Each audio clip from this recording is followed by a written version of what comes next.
ओम श्री गुरुवे नमः। श्री गणेशाय नमः। ये संसार है। इस समय सृष्टि के प्रारंभ से अनंत जीव अपने को का भोग कर रहे हैं। कृमि से ले रूर देवताओं तक अपने अपने धन के भोग भोगने में संलग्न हैं।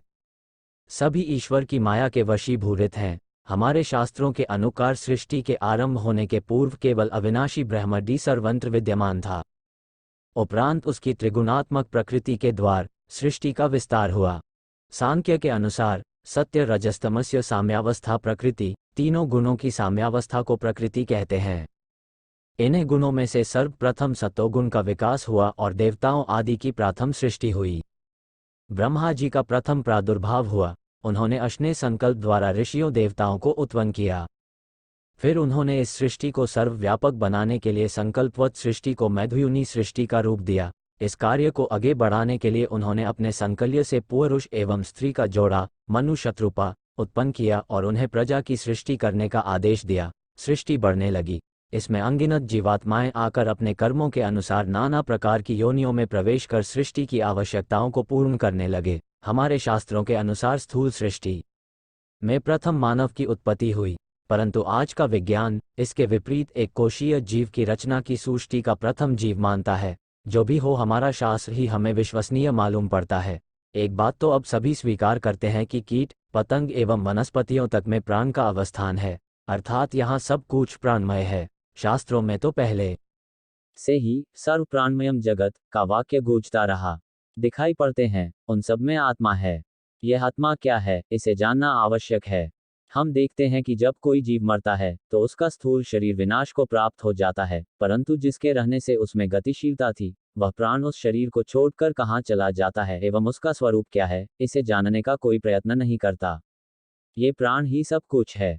हम भोजन करते हैं, परंतु हमारी जानकारी के बिना ही वह अपने आप पेट में पचता है तथा उस पचे हुए भोजन के रस से शरीर के लिए आवश्यक तत्व रक्त मांस अतएव संसार में जितने रूपम जजा हड्डी वीर्य स्थता बन जाते हैं।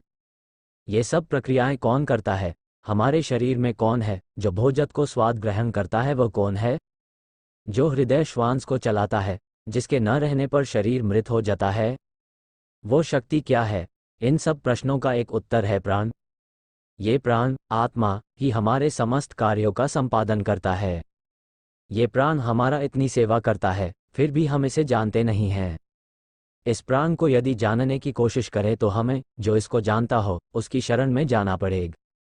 यहीं से गुरु परंपरा का प्रारंभ है तथा उसे जानने के लिए जो कूच किया जाता है उसी को धर्म कहते हैं। जब हम प्राण को जान जाएंगे तभी हम ये भी समझ सकते हैं कि यह प्राण जो हमारी इतनी सेवा करता है उसकी सेवा कैसे की जाए तथा वह कैसे तृप्त हो सकता है।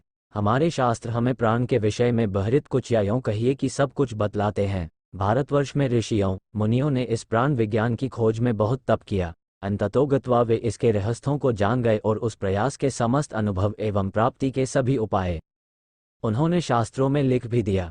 इसलिए आज हम उनके आभारी हैं। कोई ऐसा समय था जब लोग साधना को ही अपने जीवन का प्रथम उद्देश्य समझते थे और सांसारिकता को केवल शरीर की तिम्तम आवश्यकताओं की पूर्ति के लिए ही स्वीकार करते थे। इसी काल में शास्त्रों की रचना मौखिक रूप से प्रारंभ हुई। उस समय गुरु खोम शिष्यों को अपना साधन लब्ध ज्ञान नाफंथस्त करा देते थे। इसी गुरहैष्य परंपरा के द्वार वह अमृत ज्ञान हमें आज भी उपलब्ध है। जनसंख्या की वृद्धि के साथ साथ मनुष्य का जीवन धीरे धीरे अधिक सांसारिक हो गया एवं साधना की बहुगौण समझने लगा। इसके फलस्वरूप साधारण जन मानस से अस्मोपासना दूर हो गई। कुछ साध संत ही ऐसे बचे जो इसके जीवित रखे।